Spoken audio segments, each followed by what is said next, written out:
दोस्तों, आज मैं एक ऐसे विषय पर बात करने वाला हूँ जो कि हम सभी के लिए बहुत ही इम्पोर्टेंट है, बहुत ही महत्वपूर्ण है। दोस्तों, वो क्या है? वो है कि आज की इस व्यस्तता भरी दुनिया में खुद के लिए समय का होना।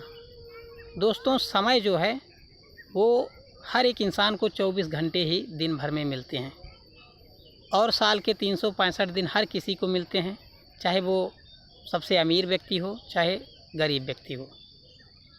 दोस्तों, मेरा इस विषय पर बात करने का मुद्दा यही है क्योंकि आजकल इतनी व्यस्तता हो गई है कि लोगों को खुद के लिए टाइम नहीं मिल पा रहा है। यूँ कहें तो टाइम तो हर किसी के पास बराबर है, लेकिन वह समय जो कि हम अपने साथ बिताते हैं, ऐसा समय लोगों के पास बहुत कम देखने को मिलता है। कितना समय आप अपने साथ बिताते हैं? अपने का मतलब ये होता है कि आप अकेले में कितना समय बिताते हैं और अपने माइंड को पूरी तरह से रिलैक्स कर पाते हैं। मेरा कहने का मतलब आप समझ गए होंगे। प्राचीन काल में हम लोग ये कहानियाँ सुनते थे कि गौतम बुद्ध, महावीर प्रसाद और बहुत से लोग जो हैं वो क्या करते थे कि एकांत में बैठ जाते थे और तपस्याएं करते थे और उनके पास वक्त होता था खुद के लिए कि वो खुद अपने अपने बारे में जानते थे, कुछ ज्ञान हासिल करते थे। मैंने भी कई जगहों पे पढ़ा है कि एकांत में बैठ कर के उन्होंने ध्यान लगाया और अपने बारे में जाना और दुनिया के लिए बहुत से ज्ञान प्रदान किए। तो दोस्तों, एकांत में समय जो होता है वो बहुत मूल्यवान होता है। हर किसी को अपने जीवन का कुछ समय, अपनी दिनचर्या का कुछ समय अपने लिए ज़रूर निकालना चाहिए। इससे हमें खुद को जानने में भी मदद मिलती है।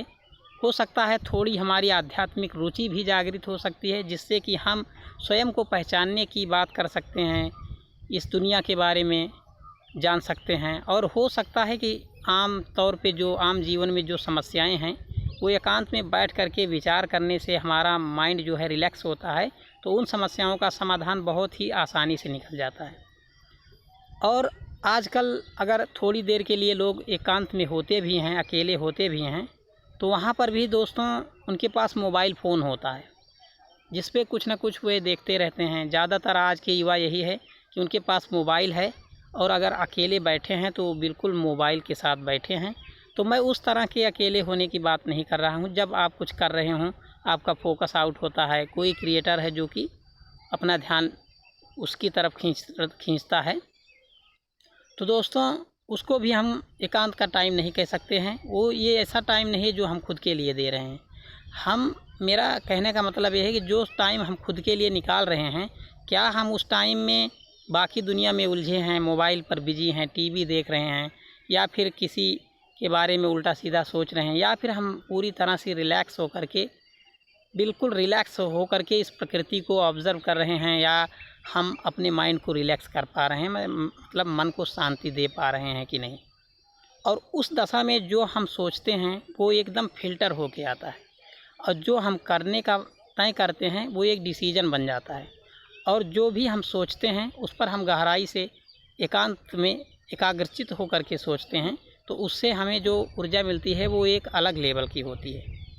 तो दोस्तों, आप भी अपने जीवनचर्या को ध्यान से ऑब्ज़र्व करिए, देखिए उसमें आप अपना समय सुबह से शाम तक, रात तक कहाँ कहाँ पर दे रहे हैं, क्योंकि हर किसी का एक जनरल रूटीन औसत हो जाता है, वह उसी पर चलता रहता है। अगर उसमें से आप 2-3 घंटे किसी खुली जगह पर के आकर के आप समय दे सकें तो ये आपके लिए बहुत ही अच्छा होगा और इससे आपका न केवल मन शांत हो जाएगा बल्कि आपको बहुत से लाभ प्राप्त होंगे। तो मित्रों, ज़रूर आप लोग अपने जीवन की व्यस्तता में से 1-2 घंटे खुद के लिए निकालिए और किसी खुली हवा में, अगर आपका घर पर्वत एरिया में है तो पहाड़ों पर जाकर बैठ सकते हैं, किसी अच्छे पार्क में जाकर के बैठ सकते हैं जहाँ पे भीड़ भाड़ ना हो। तो आप कमरे में बिल्कुल ना बंद हों। दोस्तों, एकांत का मतलब कमरे से नहीं है मेरा। हो सकता है आपको कई सारी दिक्कतें हों तो कमरे में भी आप एकांत खोज सकते हैं, लेकिन हो सके तो आप छत की टेरेस पर चले जाएं या फिर खुली स्थान में आने पर ही सही लगता है, जहाँ पर खुली हवाओं का आनंद लिया जा सके।